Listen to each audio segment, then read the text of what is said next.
तर नमस्कार, माझं नाव आहे प्रिया आणि मी परत एकदा स्वागत करते माझ्या छोट्याशा व्हिडिओमध्ये। तर आज आपण करणार आहोत खुसखुशीत करंजी। त्यासाठी मी खोबरं घेतलं होतं, त्यालाच घरीच किसून घेतलं आणि हे बघा कसं मॉइश्चराइज झालेलं आहे। जर तुम्ही रेडीमेड जे खोबऱ्याचं खिस असतं ते जर आणलं तर त्याला अजिबातच असा तेलकटपणा नसतो। त्यामधलं मला असं वाटतं की तेल काढून घेतलेलं खोबरं तुम्हाला म्हणजे पॅक करून ठेवलेलं असतं असं वाटतं मला। त्यानंतर त्याला लगेच कढईमध्ये भाजून घेतलं। अशा प्रकारे खूप जास्त लाल पण नाही होऊ द्यायचं आणि थोडीशी खसखस त्यामध्ये ॲड करायची, टेस्ट छान येते।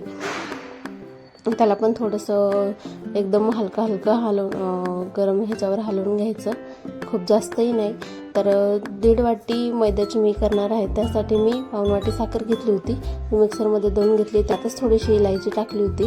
तर हे जे सारण आहे ते थंड झाल्याच्या नंतर खोबऱ्याचं असं हाताने थोडंसं हे करून घ्यायचं, ज्यामुळे ते बारीक होईल आणि खूप जास्त असं खाताना आपल्याला कचकच लागणार नाही त्यामुळं।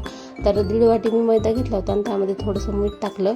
तर अर्धी पळी एकदम कडकडीत तेल गरम केलं होतं, त्याचं मोहन मी घातलं, हाताने असं छान प्रकारे मिक्स करून घेतलं। तर अशा पद्धतीचा एक डो बनवून घ्यायचा, तसा खूप जास्त घट्टही नाही आणि एकदम मऊही नाही। तर थोडा म्हणजे जवळपास अर्धा पाऊण तास त्याला आपल्याला मुरत ठेवायचं आहे, त्यामुळे मी त्याच्यावर असं झाकण ठेवलं होतं।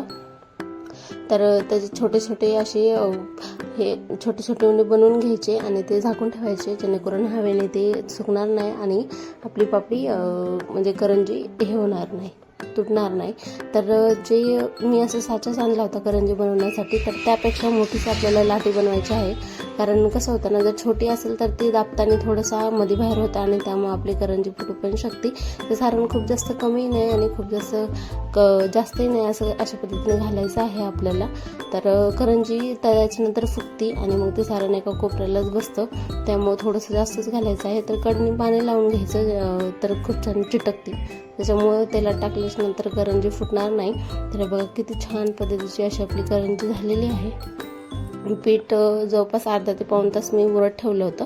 तर हे सारण आहे, हे बघा असं दिसत होतं ज्यावेळेस मी साखर त्यात मिक्स केली होती त्यावेळेस। तर तेल खूप जास्त गरम नाही होऊ द्यायचं, नाहीतर मग करंजी आपल्या खूप जास्त लाल होतील। तर मला तर लोखंडी कढईतच म्हणजे जे काही तळणीचे पदार्थ आहेत ते करायला आवडतात, त्यामुळे ही सेपरेट ह्याच्यासाठी कढई केलेली आहे मी तळण्यासाठी। तर एका वेळेस मी छोटी कढई असल्यामुळे 4 करंज्या तळून घेतल्या होत्या, खूप जास्त लालही नाही होऊ द्यायच्या आणि लो फ्लेमवरच तळून घ्यायच्या, याला छान होतात खुसखुशीत। तर तुम्ही बघू शकता किती छान प्रकारे याला छोटे छोटे बबल्स आलेले आहेत। तर खूप छान झाला होता करंज्या, अशा एकदम खुसखुस झाल्या होत्या आणि अजिबात तेल पण हे झालं नव्हतं। आपण जर मोहन बरोबर प्रमाणात जर घातलं तर तेल म्हणजे असे तेलकट वगैरे अजिबातच लागणार नाहीत। तर तुम्ही शेवटला बघाच।